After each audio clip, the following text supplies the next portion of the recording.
السلام علیکم۔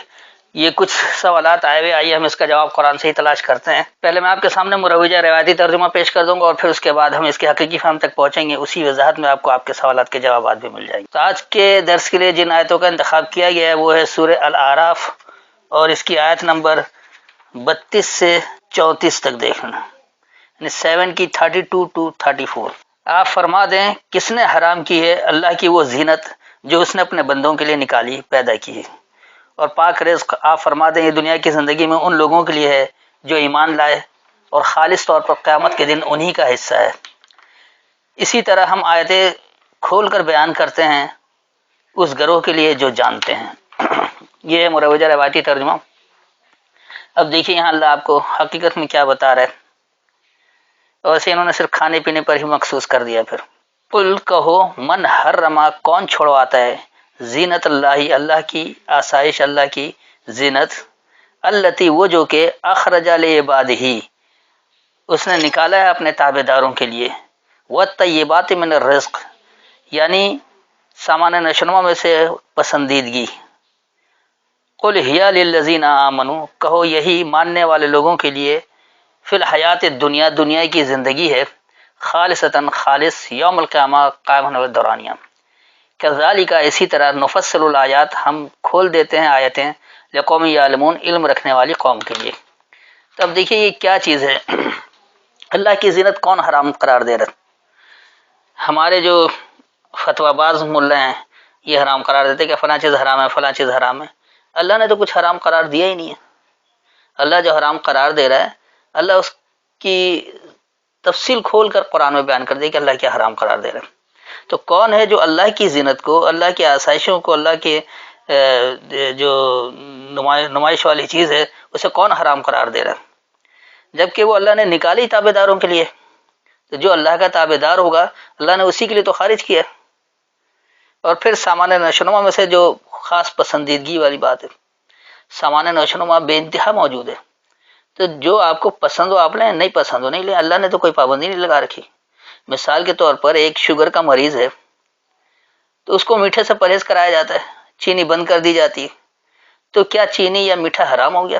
ہرگز نہیں، اس کی صحت کے لیے صحیح نہیں ہے اس لیے اسے منع کیا جاتا ہے۔ تو یہ صحت کے لیے جو چیزیں منع کی جاتی ہیں، جو چیزیں کہا جاتا ہے، تو یہ حرام حلال قرار دے روانا ڈاکٹروں کا کام ہے، اللہ کا کام نہیں ہے۔ اللہ نے آپ کو عقل و شعور دے رکھا ہے، آپ کو جو چیز فائدہ دے آپ استعمال کریں، جو آپ کو نقصان دیتی ہے اس کو آپ ترک کر دیں۔ سادہ سا اصول یہ ہے۔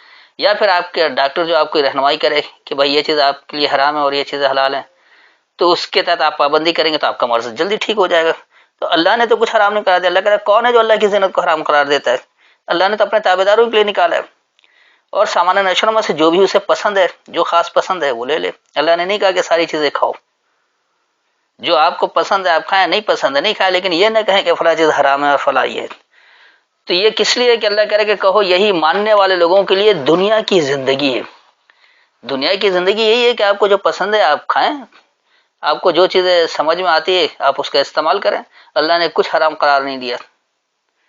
اور خالصتاً جو کیونکہ اللہ کے تابع دار ہیں، وہ اللہ کے احکامات کی پابندی اختیار کرتے ہیں، تو یوم القیامہ قائم ہونے دورانی کو خالص اس کے لیے ہوگا۔ اور پھر اللہ یہ بھی بتا دے رہے کہ ہم اسی طرح آیتیں کھول کر بیان کر دیتے ہیں علم رکھنے والے قوم کے لیے۔ تو جو علم رکھنے والی قوم ہے وہ اللہ کی ہدایت اللہ کی کتاب کے ذریعے لیتی ہے، اللہ کی آیتوں سے ہدایت لیتی ہے، غیر اللہ کی کتابوں سے ہدایت نہیں لیتی۔ نہ اللہ نے کہا ہے کہ کتاب نامکمل ہے، اسے غیر اللہ کی کتاب سے مکمل کر کے سمجھنا، ایسا ہرگز نہیں ہے۔ اس کے بعد دیکھیے اگلی آیت کیا کہہ رہی، آپ فرما دیں میرے رب نے تو حرام قرار دیا ہے بے حیائیوں کو، ان میں ظاہر ہے اور پوشیدہ ہیں، اور گناہ اور سرکشی ناحق کو، اور یہ کہ تم اللہ کے ساتھ شریک کرو جس کی اس نے کوئی سند نہیں اتاری، اور یہ کہ تم اللہ پر لگاؤ وہ بات جو تم نہیں جانتے۔ اب دیکھیے اللہ پھر اس میں وضاحت کیا کر رہا ہے کہ وہ تو ایک طرف تو اللہ کہہ رہا ہے کہ کون ہے جو حرام قرار دے رہا ہے، اللہ نے تو کچھ حرام قرار نہیں دیا۔ اس کے بعد اب اللہ بتا رہا ہے کہ قل کہو انما حرما بے شک جو چھڑوایا جا رہا ہے، ربیا میرا رب میرا نشوونما دینے والا جو مجھے چھڑوا رہا ہے، وہ کیا الفواحش، خاص حد سے بڑھ جانا۔ فحش کہتے ہیں حد سے تجاوز کرنے کو، اسی لیے جب گفتگو میں تجاوز کر کے لوگ گالم گلوچ پر اتر آتے ہیں تو اسے فحش بات کہا جاتا ہے، فحش قول کہا جاتا ہے۔ تو فواحش جو ہے وہ فحش کی جمع، اور فحش کا مطلب حد سے بڑھنا ہے، تو ہر معاملے میں جہاں آپ حد سے بڑھ رہے ہیں، اللہ نے جو حد رکھی اس سے آپ آگے بڑھ رہے ہیں، تجاوز کر رہے ہیں، تو اللہ یہی چھڑوا رہا ہے۔ اور پھر کیا ہے کہ ما ظہر منہا، جو نمایاں ہے اس سے، وہ ما بتانا، اور جو چھپا ہوا ہے، چاہے نمایاں ہو یا چھپا ہوا ہو، آپ کو پتہ ہے کہ آپ اللہ کی حد کو تجاوز کر رہے ہیں، تو اللہ یہ چھڑوا رہا ہے، اسے آپ چھوڑ نہیں رہے۔ اس کے بعد پھر کہہ رہا ہے والاسم والبغی، اور نقصان اور بغاوت، تو اللہ جو ہے وہ نقصان، خاص نقصان پہنچانا اور خاص بغاوت، وہ بھی کس سے؟ بغیر الحق، حقیقت کے بغیر، خاص سچائی کے بغیر۔ تو خاص سچائی کے بغیر جو نقصان اور بغاوت کر رہے ہیں، اس سے اللہ روک رہا ہے، یہ حرام قرار دے رہا ہے۔ پھر اس کے بعد اس کی مزید وضاحت کر دے رہا ہے کہ وَأَن تُشْرِكُوا بِاللَّهِ، اور یہ کہ تم ملاوٹ نہیں کرو اللہ کی، مَا لَمْ يُنَزِّلْ بِهِ سُلْطَانًا، جو نہیں سامنے لایا اس کتاب کے ذریعے کوئی ایک دلیل۔ وَأَن تَقُولُوا، اور یہ کہ تم کہو عَلَى اللَّهِ مَا لَا تَعْلَمُونَ، اللہ پر جو تم جانتے نہیں ہو۔ تو اب جو لوگ کہتے ہیں نا کہ اللہ نے فلاں چیز حرام قرار دے دی، اللہ نے فلاں حرام قرار دیا، فلاں حلال قرار دیا، تو یہ اللہ پر بہتان ہے، جھوٹ ہے۔ اللہ واضح طور پر بتا رہا ہے اللہ جو چھڑوا رہا ہے، جو رب تم سے چھڑوا رہا ہے، وہ حد سے زیادہ بڑھنا چھڑوا رہا ہے۔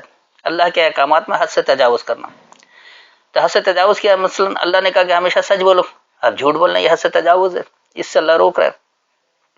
ناپ تول میں کمی نہ کرو، آپ ناپ تول میں کمی بیشی کر رہے ہیں اپنے لحاظ سے، یہ ہے حد سے تجاوز کرنا، یہ فحش بات ہے۔ تو یہ فحش جو ہے وہ اس کی جو اللہ بتا رہا تعریف، اس کو لیا جائے گا، یا کہ ہمارے معاشرے میں جس کو فحش کہا جاتا ہے وہ کہلائے گا؟ ہمارے یہاں معاشرے میں بس جنسی ملاپ کو بھی فحش کر دیا جاتا ہے، یا گالم گلوچ کو فحش کہہ دیا جاتا ہے، بس ہرگز یہ فحش نہیں ہے۔ فحش ہر وہ کام ہے جہاں آپ اللہ کے احکامات میں حد سے زیادہ تجاوز کر رہے ہیں، چاہے وہ نمایاں ہو یا چھپا ہوا ہو، لیکن نقصان اور بغاوت ہے سچائی کے بغیر، حقیقت کے بغیر، کیونکہ قرآن آیت اس کی تصدیق نہیں کرتی، اور اسی لیے اللہ منع کر رہا ہے کہ تم اللہ کے ساتھ کچھ ملاوٹ کرو جس کی اللہ نے کوئی دلیل بھی نازل نہیں کیا ہے، یعنی اس قرآن کے ذریعے اللہ نے کوئی دلیل اس کی سامنے نہیں لائی ہے، اس کے باوجود تم ملاوٹ کر رہے ہو، اور تم اللہ پر وہ کہہ رہے ہو جو تم جانتے ہی نہیں ہو۔ کیونکہ اگر اللہ نے یہ کہہ رکھا تو دکھاؤ اللہ کی آیتوں میں کہاں ہے۔ آپ اللہ کی آیتوں میں اگر نہیں دکھا سکتے ہیں اور پھر بھی کہتے ہیں کہ اللہ نے یہ فلاں چیز حرام قرار دے رکھی ہے، تو پھر اس سے بڑا جھوٹ اور کیا ہے؟ تو یہ آپ اللہ پر جھوٹ بول رہے ہیں، آپ وہ بتا رہے ہیں جو آپ کو خود علم نہیں ہے، جو آپ جانتے نہیں، آپ اللہ پر الزام لگا رہے ہیں کہ اللہ نے ایسا کر رکھا ہے۔ اس کے بعد آگے آئیے، اور ہر امت کے لیے ایک مدت مقرر ہے، بس جب ان کا مقررہ وقت آ جائے گا، نہ وہ پیچھے ہو سکیں گے ایک گھڑی، اور نہ آگے بڑھ سکیں گے۔ اب دیکھیے یہاں کیا کہہ رہا ہے اللہ، وَلِكُلِّ أُمَّةٍ، اور ہر ایک ماخذ والوں کے لیے، اجل، ایک مقررہ مدت ہے۔ فَإِذَا جَاءَ أَجَلُهُمْ، پس جب آ جائے ان کی مقررہ مدت، لَا يَسْتَأْخِرُونَ سَاعَةً، نہیں یہ لمحہ تاخیر کیا جاتا ہے، وَلَا يَسْتَقْدِمُونَ، اور نہ اس میں پہل کی جاتی۔ تو یہ اللہ بتا رہا ہے کہ آپ کوئی بھی عمل کرتے ہیں اس کا کوئی ماخذ ہوتا ہے، کہاں سے آپ وصول کرتے ہیں، کس کو آپ نے اصل جو بنیاد بنایا اس کے تحت آپ کام کر رہے ہیں۔ تو ہر ماخذ کے ایک مقرر مدت ہے، پہچان ہے، اس کام کا یہ نتیجہ ہے، اس کام کا یہ نتیجہ ہے، ہر عمل کا نتیجہ بھی اللہ بتا رکھا ہے۔ جیسے اللہ نے صلاۃ کا نتیجہ بتا رکھا ہے کہ وہ آپ کو فحش سے روکے گا، تنہا عن المنکر، تو یہ اس کی مقرر مدت ہے۔ اسی طرح صیام کے اللہ نے مقرر مدت بتا رکھی ہے کہ لعلکم تتقون، تاکہ تم پرہیزگار بن جاؤ، اتباع کرنے، اللہ کے احکامات کی پابندی اختیار کرنے والے بن جاؤ، یہ اس کی مقرر مدت۔ اگر وہ نتیجہ نہیں آ رہا تو آپ سمجھ لیجئے کہ آپ کے عمل میں غلطی ہے، اپنی اصلاح کریں۔ تو ہر ایک ماخذ والوں کے لیے ایک مقرر مدت ہے، اور جب ان کی مقرر مدت آ جائے تو نہ اس میں کوئی ایک لمحہ دیر کیا جاتا ہے اور نہ ایک لمحہ پہل کیا جاتا ہے۔ ہر معاملے کا ایک پیمانہ اللہ نے مقرر کر رکھا ہے، اس پیمانے سے کوئی آگے پیچھے نہیں ہوتا۔ جیسے ہی وہ پیمانہ پورا ہوتا ہے وہ نتیجہ برآمد ہو جاتا ہے، صحیح یا غلط۔ صحیح نتیجہ آئے گا تو آپ کا عمل ٹھیک ہے، غلط نتیجہ آ رہا تو آپ اپنی اصلاح کریں کہ کہاں آپ غلطی کر رہے ہیں۔ تو یہ تھی ان آیتوں کی وضاحت، اس کو اچھی طرح سے سمجھ لیں کہ اللہ نے کوئی بھی شے حرام قرار نہیں دیا ہے، اس لیے اللہ پوچھ رہا ہے کہ کہو کون ہے جو اللہ کی زینت کو حرام قرار دیتا ہے۔ اللہ نے نکالے اس کو اپنے تابع داروں کے لیے، اور سامان نشرما سے خاص پسندیدگی اپنانے کو کہا ہے۔ تو اللہ بتا دے رہا ہے کہ ماننے والے لوگوں کے لیے کہہ دو کہ یہی دنیا کی زندگی ہے، اور خالصتاً یوم القیامہ میں انہیں ایک حصہ ملنا ہے، کیونکہ عمل کا نتیجہ جو اصل قیامت کے دن سب کا حساب کتاب ہوگا۔ اور اسی طرح اللہ اپنی آیتیں کھول کھول کر بتا دے رہا ہے، واضح کر کے بتا دے رہا ہے علم رکھنے والی قوم کے لیے۔ اس کے بعد پھر اللہ بتا رہا ہے کہ کہو بے شک جو مجھے بتدریج پروان چڑھانے والا جو حرام قرار دے رہا ہے، جو چھڑوا رہا ہے، وہ کیا ہے؟ حد سے زیادہ بڑھنا، چاہے وہ نمایاں ہو یا چھپا ہوا ہو، نقصان ہو یا بغاوت ہو، اور سچائی کے بغیر ہو، حقیقت کے بغیر ہو، اور کہ تم اللہ پر کچھ بھی ملاوٹ نہیں کرو، جس کی دلیل اللہ نے اس قرآن کے ذریعے سامنے نہیں لائی۔ اگر آپ کو کوئی کسی بات پر اعتراض ہے تو آپ اس کی دلیل قرآن آیت سے لے کر، اگر قرآن آیت سے آپ دلیل نہیں دے سکتے ہیں تو پھر گویا آپ شرک کر رہے ہیں، اور شرک ہی وہ واحد غلطی ہے جس کی معافی نہیں ہے۔ تو اللہ کے ساتھ شرک کرنے سے روکے جائیں، اللہ کے احکامات میں بھی شرک نہ کریں۔ جس طرح اس کی ذات میں شرک نہیں کیا جاتا، اسی طرح اس کے صفات میں بھی شرک نہیں ہے، اس کے احکامات میں بھی کوئی شرک نہیں ہونا چاہیے۔ لیکن افسوس کہ ہمارے یہاں جو سب سے بڑے دعوے دار ہیں کہ ہم اللہ کے قرآن کے ماننے والے ہیں، وہی لوگ عمل میں غیر اللہ کے کلام کی ملاوٹ کر دیتے ہیں، شرک کر دیتے ہیں، اور اس کے مطابق عمل کر رہے ہوتے ہیں۔ اللہ نے وہ نتیجہ نہیں دیا، نہ وہ نتیجہ برآمد ہو سکتا ہے جس کا اللہ نے نتیجہ بتا دیا۔ اپنے ہر عمل کا آپ جائزہ لیں کہ قرآن اس کا کیا نتیجہ بتا رہا ہے اور اس کا آپ کے سامنے کیا نتیجہ آ رہا ہے، اس سے ظاہر ہو جائے گا کہ آپ غلطی پر ہیں یا ابھی آپ کو مزید اصلاح کی ضرورت ہے۔ تو یہ ایک پیمانہ بھی اللہ نے مقرر کر رکھا ہے کہ آپ دیکھ لیں اور سچائی کے ساتھ، حقیقت کے ساتھ اس کا موازنہ کریں۔ اللہ کے قرآن آیات میں اس عمل کا جو نتیجہ لکھ رکھا ہے، کیا وہ نتیجہ برآمد ہو رہا ہے یا نہیں ہے۔ اگر وہ نتیجہ صحیح آ رہا ہے تو پھر تو آپ کا عمل ٹھیک ہے، وگرنہ نہیں ہے۔ جیسے میں نے مثال کے طور پر بتایا کہ اللہ کہہ رہا ہے کہ ان الصلاۃ تنہی عن الفحشاء والمنکر، بے شک جو صلاۃ ہے وہ تمہیں فحش سے روکتی ہے اور اجنبیت سے باز رہنے کو کہتی ہے۔ جو قرآن میں حکم ہی نہیں ہے، آپ اس کے پیچھے کیوں پڑھنا چاہتے ہیں؟ وہ ہے ہی نہیں، وہ قرآن سے اجنبیت والا معاملہ ہے۔ جیسے لوگ پوچھتے ہیں کہ جی نکاح کیسے ہو، طلاق کیسے ہو، یہ قرآن کا موضوع نہیں ہے۔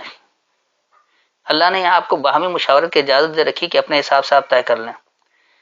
اس کو آپ زبردستی اللہ کا حکم بنا کر پیش کرنا چاہتے ہیں تو اس کے لیے آپ اپنے طور پر غیر اللہ کے کلام کا شرک کر کے اس کی وضاحتیں کر رہے ہوتے ہیں، جبکہ اللہ نے اس کی کوئی دلیل نہیں نازل کیا، کسی آیت سے اس کی کوئی تصدیق نہیں ہوتی۔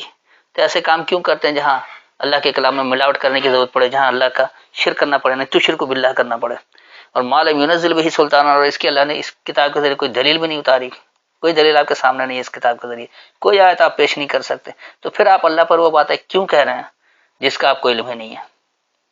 اور اللہ نے یہ بہت واضح طور پر بتا دیا کہ ہر کام کسی ماخذ کے تحت کیا جاتا ہے، کسی کو آپ اخذ کرتے ہیں کہ فلاں جگہ سے اس کا لیا جائے اصول اور اس کے مطابق کام کیا جائے، تو اسی طرح ہر ایک ماخذ والوں کے لیے ایک مقررہ مدت ہے۔ آپ جو بھی عمل کر رہے ہیں اس کی ایک پہچان ہے کہ یہ عمل کا یہ نتیجہ نکلنا ہے آخر میں، اگر وہ نتیجہ نہیں نکلتا ہے تو بات غلط ہو جاتی ہے۔ تو اس کو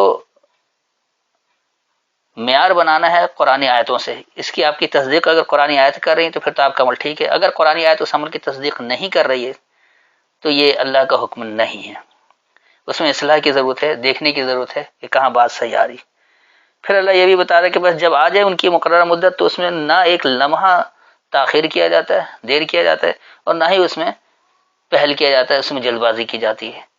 نہ کوئی جلد بازی ہے اور نہ کوئی جان بوجھ کر دیر کیا جاتا ہے کہ یہ میرا جاننے والا اس کے لیے ذرا نتیجہ بعد میں روک کر نکالا جائے، ایسا نہیں ہے، یا یہ میرا جاننے والا اس کے سب سے پہلے بتا دیا جائے، یہ سب کچھ اللہ کے یہاں ناانصافی نہیں ہے۔ اللہ ہر مقررہ مدت جو اس نے بنا کے دے رکھا ہے اس کے تحت ہی نتیجہ دیتا ہے، اس میں نہ کوئی تاخیر کی جاتی ہے اور نہ کوئی پہل کیا جاتا ہے۔ تو میرے خیال میں اتنی وضاحت کافی ہے۔ پھر بھی اگر کوئی تشنگی رہ گئی ہو یا کوئی بات نہ سمجھ میں آئی ہو تو آیت کا حوالہ دے کر دوبارہ پوچھ سکتے ہیں۔ السلام علیکم۔